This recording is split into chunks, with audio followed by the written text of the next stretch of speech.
আদি পুস্তক 24 অধ্যায়। ইসায়াক ও রেবেকার বিবাহ কাহিনী। আব্রাহাম তখন বৃদ্ধ, তাঁর বেশ বয়স হয়েছে। ভগবান সব দিক দিয়েই তাঁকে আশীষধন্য করেছেন। একদিন তাঁর ঘরের সবচেয়ে প্রবীণ কর্মচারী, যার উপর তাঁর সমস্ত কিছুর ভার ছিল, তাকে তিনি বললেন, তুমি আমার উরুর নিচে এইখানে একবার হাত ছোঁয়াও তো। স্বর্গমর্তের ঈশ্বর ভগবানেরই নামে আমি তোমাকে দিয়ে এখন এই শপথ করাতে চাইছি। আমি এখানে যে কানানীয়দের মধ্যে বাস করছি, তাদের মেয়েদের কাউকেই আমার ছেলের বউ হিসেবে তুমি বেছে নেবে না, বরং তুমি আমার নিজের দেশে গিয়ে আমার আত্মীয় স্বজনদের ঘর থেকেই আমার ছেলে ইসায়াকের বউ হওয়ার মতো একটি মেয়েকে নিয়ে আসবে। সেই কর্মচারী উত্তর দিল, কিন্তু মেয়েটি হয়তো আমার সঙ্গে এই দেশে আসতে রাজি হবে না। আমি কি তাহলে যে দেশ ছেড়ে আপনি এখানে এসেছেন, আপনার ছেলেকে সেই দেশেই ফিরিয়ে নিয়ে যাব? আব্রাহাম তাকে বললেন, কখনো না। আমার ছেলেকে তুমি কিন্তু সেই দেশে কিছুতেই ফিরিয়ে নিয়ে যাবে না। স্বর্গেশ্বর ভগবান, যিনি আমাকে আমার পৈতৃক ভিটে থেকেও আমার জন্মভূমি থেকে এখানে নিয়ে এসেছেন, যিনি আমাকে শপথ করেই কথা দিয়েছেন যে তিনি এই দেশে আমার বংশধরদের হাতেই তুলে দেবেন, তিনি নিজে তোমার আগে আগে তার দূতকে পাঠাবেন, যাতে তুমি সেখান থেকে আমার ছেলের বউ হওয়ার মতো একটি মেয়েকে নিয়ে আসতে পারো। আর মেয়েটি যদি তোমার সঙ্গে আসতে রাজি না হয়, তাহলে তোমাকে দিয়ে আমি এই যে শপথ করিয়ে নিচ্ছি, তার রক্ষার দায় থেকে তুমি মুক্তি পাবে। কিন্তু আমার ছেলেকে তুমি ওই দেশে কখনো ফিরিয়ে নিয়ে যেতে পারবে না। কর্মচারী তখন মনিব আব্রাহামের উরুর নিচে একবার হাত ছোঁয়ালো, আব্রাহামের কাছে ওই শপথ করল। এবার সে মনিবের উটের পাল থেকে 10টি উট নিয়ে এলো। তারপর মনিবের সেরা সেরা সব রকমের উপহার সঙ্গে নিয়েই সে রওনা হলো। আরাম নাহারাইম এলাকার দিকে যাত্রা করে সে এলো নাহরের নগরটিতে। সেখানে সন্ধ্যাবেলায় মেয়েরা যে সময়ে জল তুলতে বাইরে বেরোয়, সেই সময় সেই নগরের বাইরে জলের কুয়োর কাছে উটগুলোকে হাঁটু গাড়িয়েই বসালো। তারপর সে এই প্রার্থনা জানালো, ওগো আমার মনিব আব্রাহামের ঈশ্বর ভগবান, আজ তোমার আশীর্বাদে আমি যেন সফল হই। আমার মনিব আব্রাহামের প্রতি তোমার কৃপা যেন প্রকাশ পায়। এই তো নগরবাসীদের মেয়েরা এখন জল তুলতে বেরিয়ে আসছে, আর আমি তো এখানে জলের উৎসের পাশেই দাঁড়িয়ে আছি।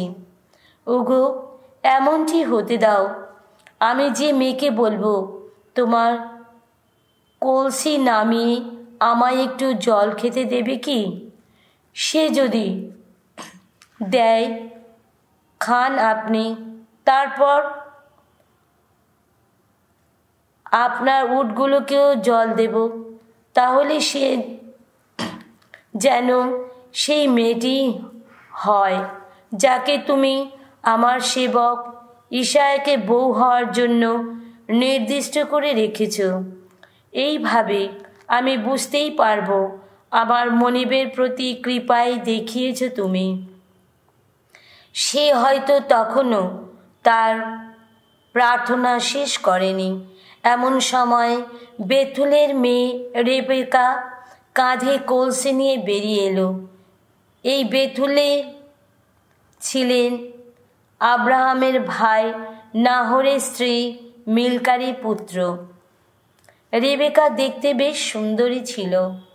তখন সে কুমারী, তার সঙ্গে কোনো পুরুষের কোনো দৈহিক সম্পর্কই হয়নি। সে উৎসের কাছে নেমে গিয়ে কলসিটি ডুবিয়ে ভরে নিল, তারপর সেখান থেকে উঠে এলো। ওই কর্মচারী তখন তার কাছে দ্রুত এগিয়ে এসে বলল, তোমার কলসি থেকে আমায় এক চুমুক জল দেবে কি? সে উত্তর দিল, নিশ্চয়ই, খান না আপনি। সে তখনই কলসিটা নামিয়ে তা হাতের চেটোর ওপর রেখে তাকে জল খাওয়ালো। তার খাওয়া শেষ হওয়ার পর সে বলল, এবার আপনার উটগুলোকে খাওয়ানোর জন্য জল তুলে আনছি। যতক্ষণ না ওদের খাওয়ার শেষ হয় ততক্ষণ আমি জল এনে দেব। সঙ্গে সঙ্গে কলসির জল সেখানকার নিপানে ঢেলে সে আবার কুয়ো থেকে জল তুলতে দ্রুত পায়ে গেল। সে কর্মচারীর সমস্ত উটের জন্যই জল তুলে আনল। লোকটি ততক্ষণ নীরবে তার দিকে চেয়ে রইল। সে তখন বুঝতে চেষ্টা করছিল ভগবান তার যাত্রা সফল করেছেন কিনা। উটগুলোর জন্য জল খাওয়ার শেষ হলে লোকটি রেবেকাকে পরিয়ে দেবার জন্য বের করল 8 শেকল ওজনের একটি সোনার নোলক এবং 10 শেকল ওজনের 2টি সোনার বালা। তারপর সে বলল, বলো তো, কার মেয়ে তুমি? তোমার বাবার বাড়িতেই আমাদের রাত কাটানোর জন্য জায়গা কি পাওয়া যাবে? সে উত্তর দিল, আমি বেথুলের মেয়ে। আমার বাবা নাহরের ছেলে, আর তার মায়ের নাম মিলকা। সে আরও বলল, আমাদের বাড়িতে খড় মেশানো জাবের অভাব হবে না, রাত কাটানোর মতো জায়গাও আছে সেখানে। লোকটি তখন মাটিতে প্রণত হয়ে ভগবানকে আরাধনা করল। সে বলে উঠল, ধন্য ধন্য আমার মনিব আব্রাহামের ঈশ্বর ভগবান। আমার মনিবের প্রতি এখনও সমান কৃপাশীল বিশ্বস্ত তিনি। তাই তো তিনি আমাকে পথ দেখিয়েই আমার মনিবের ভাইদের বাড়িতেই আমাকে নিয়ে এসেছেন। মেয়েটি এবার তার মায়ের বাড়িতে ছুটে গিয়ে এই যা ঘটেছে তা সকলকে জানালো। লাবান নামে তার এক ভাই ছিল। লাবান তখন বাড়ি থেকে বেরিয়ে ওই ছেলেটির সঙ্গে দেখা করার জন্য সেই উৎসের কাছে ছুটে এলো। নাকের নোলকটি দেখে, তার বোনের হাতে ওই বালা দুটি দেখে এবং লোকটির বোন রেবেকাকে কি বলেছে তা শুনে সে তখন লোকটির সঙ্গে দেখা করতে গিয়েছিল। সে তখনও উৎসের কাছে উটগুলোর পাশেই দাঁড়িয়েছিল। লাবান তাকে বলল, আমার সঙ্গে চলুন। ভগবানের আশীষ ধন্য মানুষ তো আপনি, বাইরে এখানে দাঁড়িয়ে আছেন কেন? আমি তো বাড়িতে সব ব্যবস্থা করেছি, উটগুলোর জন্য জায়গা আলাদা করে রেখেছি। লোকটি তখন তাদের বাড়িতে গেল। উটগুলোর পিঠ থেকে মালপত্র নামানো হলো। উটগুলোকে খড় মেশানো জাপ দেওয়া হলো। এদিকে লোকটিও তার সঙ্গীদের জন্য হাত পা ধোবার জল এনে দেওয়া হলো। তারপর তার সামনে খাবার সাজিয়ে দেওয়া হলো। সে কিন্তু তখন বলল, দেখুন, আমার যা বলার আছে তা না বলা পর্যন্ত আমি কিন্তু কিছু মুখে দিতে পারছি না। লাবান উত্তর দিল, বেশ তো, বলে নিন। সে তখন বলল, আমি আব্রাহামের কর্মচারী। ভগবান আমার মনিবকে খুবই আশীষধন্য করেছেন। তাই তিনি ধনী মানুষ হয়ে উঠেছেন। ভগবান তাকে ছোট বড় গবাদি পশু, সোনা রূপো, দাস দাসী, উট গাধা সবই দিয়েছেন। আমার মনিবের স্ত্রী সারা বৃদ্ধ বয়সে আমার মনিবের একটি পুত্রের জন্ম দিয়েছেন। আমার মনিবের যা কিছু আছে তার সবই তিনি ওই ছেলেকে দিয়ে রেখেছেন। আমার মনিব তো আমাকে দিয়ে শপথ করিয়ে নিয়েছেন। তিনি বলেছেন, এই যে কানানীয়রা যাদের দেশে আমি বসবাস করছি তাদের মেয়েদের কাউকেই আমার ছেলের বউ হিসেবে তুমি বেছে নেবে না। তুমি বরং সেখানেই যাবে যেখানে রয়েছে আমার পৈতৃক ভিটে, আমার জ্ঞাতি স্বজনেরা। তাদের ঘর থেকে আমার ছেলের বউ হওয়ার মতো একটি মেয়েকে নিয়ে আসবে তুমি। আমি তো তখন আমার মনিবকে বললাম, কিন্তু মেয়েটি হয়তো আমার সঙ্গে আসতে রাজি হবে না। উত্তরে তিনি বললেন, যার কাছে কাছে আমি সর্বদাই থাকছি সেই স্বয়ং ভগবান তার দূতকে তোমার সঙ্গে সঙ্গে পাঠাবেন। তিনিই তোমার যাত্রা সফল করে তুলবেন। তুমি আমার পৈতৃক ভিটে থেকে, আমার স্বজাতি ঘর থেকে আমার ছেলের বউ হওয়ার মতো একটি মেয়েকে নিয়ে আসবে। আমার জ্ঞাতি স্বজনদের ওখানে গেলে তবেই তুমি আমার দেওয়া দায়িত্বভার থেকে অব্যাহতি পাবে। ওরা যদি কন্যাদান নাও করে তবুও তুমি অব্যাহতি পাবে। আজ আমি এই উৎসের কাছে যখন এসে পৌঁছালাম তখন প্রার্থনা জানালাম, ওগো আমার মনিব আব্রাহামের ঈশ্বর ভগবান, তুমি যদি সত্যিই চাও যে কাজে আমি এখানে এসেছি তা সফল হোক, তাহলে আমার এই প্রার্থনা পূর্ণ করো। আমি তো এখানে জলের উৎসের পাশেই দাঁড়িয়ে আছি। ওগো এমনটি হতে দাও যে তরুণী এখন জল তুলতে বেরিয়ে আসবে, যাকে আমি বলবো আমার কলসি থেকে, তোমার কলসি থেকে আমায় খানিকটা জল খেতে দেবে কি? সে যদি তখন আমাকে বলে, নিশ্চয়ই, আপনি নিজে খান, তারপর আপনার উটগুলোকে খাওয়ানোর জন্য জল তুলে আনব, তাহলে সে যেন সেই নারীই হয় যাকে তুমি ভগবান আমার মনিবের ছেলে বউ হওয়ার জন্য নির্দিষ্ট করে রেখেছ। আমি তো মনে মনে তখনও আমার প্রার্থনা শেষ করিনি। সেই সময় রেবেকা কাঁধে কলসি নিয়ে বেরিয়ে এলো। সেই উৎসের কাছে নেমে গিয়ে জল তুলল। আমি তাকে বললাম, আমায় একটু জল খেতে দেবে কি? সে তক্ষুনি কলসিটা কাঁধ থেকে নামিয়ে বলল, খান আপনি, তারপর আমি আপনার উটগুলোকেও জল দেব। আমি তখন জল খেলাম, তারপর সে উটগুলোকেও জল দিল। তারপর আমি তাকে জিজ্ঞেস করলাম, তুমি কার মেয়ে? সে উত্তর দিল, আমি নাহরের ছেলে বেথুয়েলেরই মেয়ে। আমার ঠাকুরমার নাম মিল্কা। আমি তখন তার নাকে নোলক আর দু হাতে বালা পরিয়ে দিলাম। তারপর আমি মাটিতে প্রণত হয়ে ভগবানকে আরাধনা করলাম। আমার মনিব আব্রাহামের ঈশ্বর ভগবানের প্রশস্তি করলাম।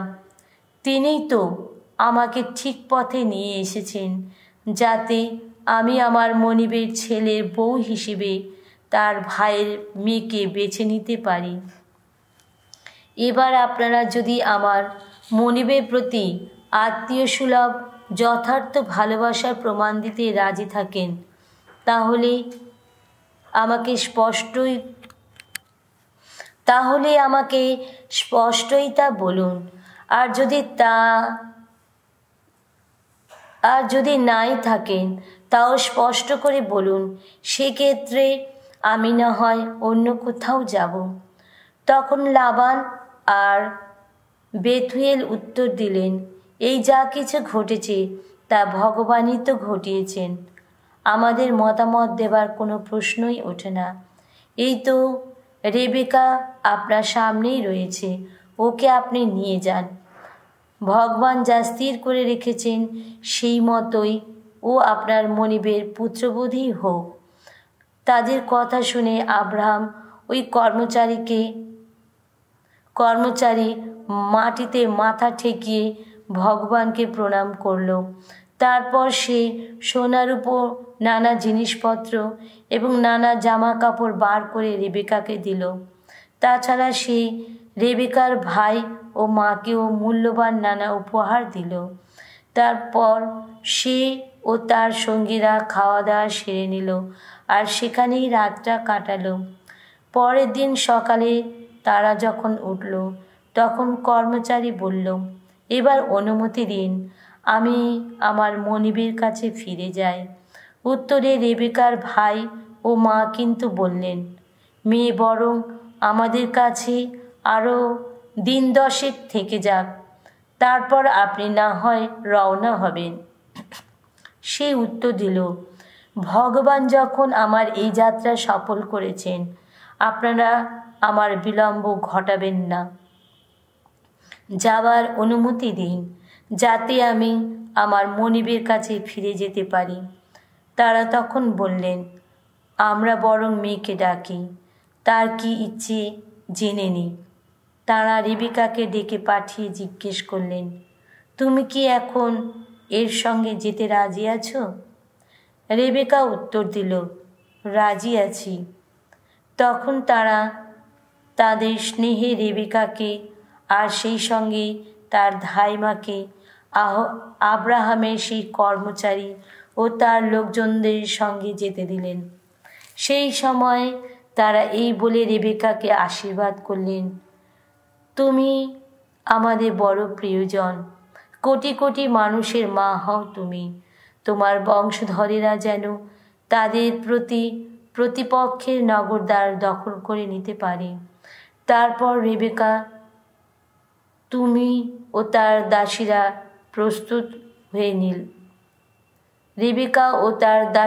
প্রস্তুত হয়ে নিল। শেষে উটের পিঠে চড়ে তারা সেই মানুষটির পিছু পিছু চলল। আব্রাহামে ওই কর্মচারী রেবেকাকে সঙ্গে নিয়ে তখন পথ চলতে লাগল। ইতিমধ্যে ইসায়াক বের-লাহাই রোই থেকে বেরিয়ে এসেছেন, কেননা তিনি তখন নেগেব অঞ্চলেই বাস করতেন। সেদিন সন্ধ্যার দিকে তিনি খোলা মাঠে বেড়াবার জন্য বেরিয়েছেন। সেই সময়ে হঠাৎ চোখ তুলে তিনি দেখতে পেলেন কয়েকটি উট এগিয়ে আসছে। এদিকে রেবেকাও তখন হঠাৎ চোখ তুলে দেখতে পেল ইসায়াককে। তাড়াতাড়ি উটের পিঠ থেকে নেমে সে ওই কর্মচারীকে জিজ্ঞেস করল, ওই যে মানুষটি মাঠের মধ্য দিয়ে এদিকে এগিয়ে আসছেন, উনি কে? কর্মচারী উত্তর দিল, উনিই তো তোমার মনিব। রেবেকা তখন তার ওড়নাটা নিয়ে নিজের মুখ ঢেকে নিল। কর্মচারীটি কি করেছে না করেছে সব কথা ইসায়াককে বলতে লাগলো। তারপর ইসায়াক রেবেকাকে নিজের মা সারার শিবিরে নিয়ে গিয়ে তাকে নিজের স্ত্রী রূপে গ্রহণ করে নিল। এইভাবেই রেবেকা তার স্ত্রী হয়ে উঠল। ইসায়াক অন্তর দিয়েই ভালোবাসলেন তাকে, আর এইভাবে তিনি তার মাতৃশোকে সান্ত্বনা পেলেন।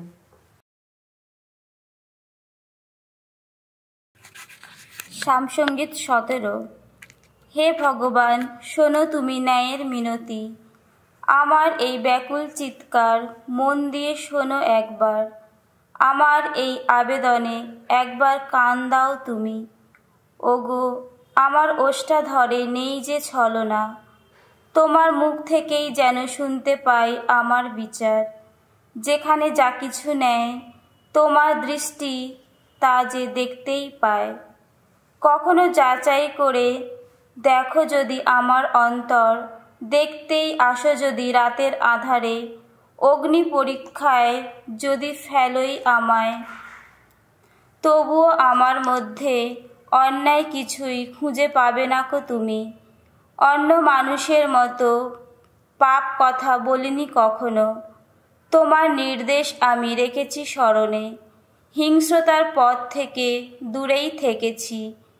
তোমার দেখানো পথে আমার পদক্ষেপ রেখেছি সুস্থির, স্খলিত হইনি, দেখো আমার আচরণ।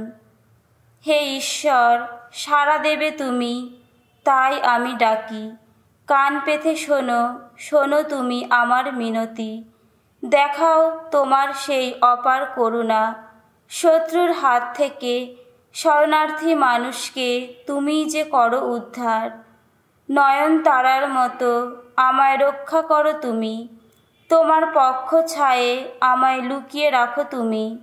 আমায় আড়াল করে রাখো ওই যত দুর্জনের আক্রমণ থেকে, ওই মারমুখী শত্রুদের হাত থেকে যারা ঘিরে ফেলেছে আমায়। দয়ার প্রবেশ নেই ওদের অন্তরে, ওদের মুখের ভাষা ধৃষ্টতার ভাষা। পিছু পিছু এসে ওরা ঘিরে ফেলেছে আমায়, স্থির চোখে চেয়ে আছে ওরা, আমাকে ভূলুণ্ঠিত করবারই অপেক্ষায় আছে। ওরা যেন শিকারকে ছিঁড়ে খেতে চায় সেই সিংহেরই মতো, যেন কোনো যুব সিংহ আড়ালে ওত পেতে বসে রয়েছে।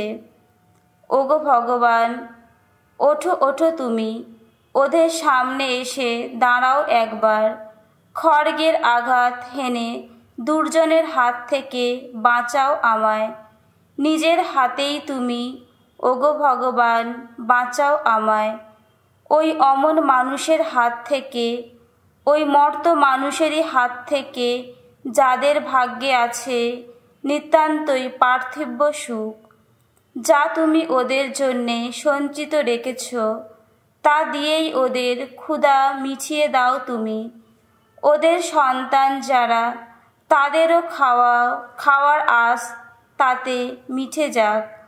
নিজেদের শিশুদের জন্যে তারাও আবার বাকি অংশটুকু যাক, রেখে যাক। আর আমি ধর্মিষ্ঠ জীবন যাপনে দেখাবো আমি তোমার শ্রীমুখ। নিদ্রা ভঙ্গে সদা তৃপ্ত হব তোমারই দর্শনে। সাধু মতি রচিত মঙ্গল সমাচার 10 অধ্যায় 24 থেকে 42 পদ পর্যন্ত। কোনো শিষ্য কখনো গুরুর চেয়ে বড় হয় না, কোনো দাসও তার প্রভুর চেয়ে বড় হয় না কখনো। তাই শিষ্যের যদি গুরুর মতো অবস্থা হয়, কিংবা দাসের যদি প্রভুর মতোই অবস্থা হয়, তা নিয়ে শিষ্য বা দাসের বরং সন্তুষ্টই হওয়া উচিত। ওরা যখন গৃহস্বামীকে বেলজেবুল বলছে, তখন তার ঘরের লোকদের ওরা আরও কত কিনাই বলবে। কাজেই তোমরা ওদের ভয় করো না। এমন কিছুই এখন ঢাকা নেই যে যা খুলে দেওয়া হবে না, লুকোনো এমন কিছুই নেই যা একদিন জানাজানি হবে না। আমি অন্ধকারে তোমাদের যা কিছু বলি, তোমরা দিনের আলোতেই তা সকলকে বলো। যা তোমাদের কানে কানে বলা হয়, তোমরা যত ছাদের উপর থেকেই তা ঘোষণা করো। মানুষের দেহটাকে যারা মেরে ফেলে, কিন্তু তার আত্মাকে মারতে পারে না, তাদের ভয় করো না তোমরা, বরং ভয় করো তাকেই, যিনি আত্মা আর দেহ দুটোই নরকে ধ্বংস করতে পারেন। এক জোড়া চড়ুই পাখি কি 1 পয়সায় বিক্রি হয় না? কিন্তু তবুও তোমাদের পরম পিতার অনুমতি ছাড়া তাদের একটিও তো মাটিতে লুটিয়ে পড়ে না। আর তোমরা, তোমাদের মাথার প্রতিটি চুলের হিসাবও তো তার কাছে রাখাই আছে। কাজেই ভয় পেও না তোমরা, তোমাদের মূল্য অনেক অনেক চড়ুই পাখির চেয়েও ঢের বেশি। সুতরাং মানুষের সামনে যে কেউ স্বীকার করবে সে আমারই একজন, আমিও তাকে আমার স্বর্গনিবাসী পিতার সামনে আমারই একজন বলে স্বীকার করব। কিন্তু মানুষের সামনে যে কেউ অস্বীকার করবে সে আমারই একজন, আমার স্বর্গনিবাসী পিতার সামনে আমিও তাকে নিজের একজন বলে অস্বীকার করব। তোমরা এই কথা মনে রেখো না যে পৃথিবীর জন্যে আমি শান্তি নিয়ে এসেছি। না, শান্তি নয়, খড়গই নিয়ে এসেছি। আমি তো এসেছি ছেলেকে তার বাপের বিরুদ্ধে দাঁড় করাতে, মেয়েকে তার মায়ের বিরুদ্ধে, বউকে তার শাশুড়ির বিরুদ্ধে দাঁড় করাতে। মানুষের শত্রু হয়ে উঠবে তার নিজের ঘরের লোকেরা। যে নিজের বাবা মাকে আমার চেয়ে বেশি ভালোবাসে সে আমার শিষ্য হওয়ার যোগ্য নয়। আর যে নিজের ছেলেকে বা মেয়েকে আমার চেয়ে বেশি ভালোবাসে সেও আমার শিষ্য হওয়ার যোগ্য নয়। আর যে নিজের ক্রুশ নিয়ে আমার অনুসরণ করে না সেও আমার শিষ্য হওয়ার যোগ্য নয়। যে নিজের প্রাণ স্বার্থই শুধু খুঁজে মরে সে নিজেকেই হারাবেই। আর আমার জন্যে যে নিজের প্রাণ হারাবে সে আমাকে খুঁজে পাবেই। যে তোমাদের অবর্তনা করে সে আমাকে অভ্যর্থনা করে, আর যে আমাকে অভ্যর্থনা করে সে তাকে অভ্যর্থনা করে যিনি আমাকে এখানে পাঠিয়েছেন। কোনো প্রবক্তাকে যে প্রবক্তা বলে অভ্যর্থনা করে সে প্রবক্তারই যোগ্য পুরস্কার লাভ করবে। কোনো ধার্মিককে যে ধার্মিক বলে অভ্যর্থনা করে সে ধার্মিকেরই যোগ্য পুরস্কার লাভ করবে। আর যে কেউ এই তুচ্ছ মানুষদের কাউকে আমার শিষ্য বলে এই ঘটি ঠান্ডা জলও খেতে দেয়, আমি তোমাদের সত্যিই বলছি সেও তার পুরস্কার থেকে কিছুতেই বঞ্চিত হবে না।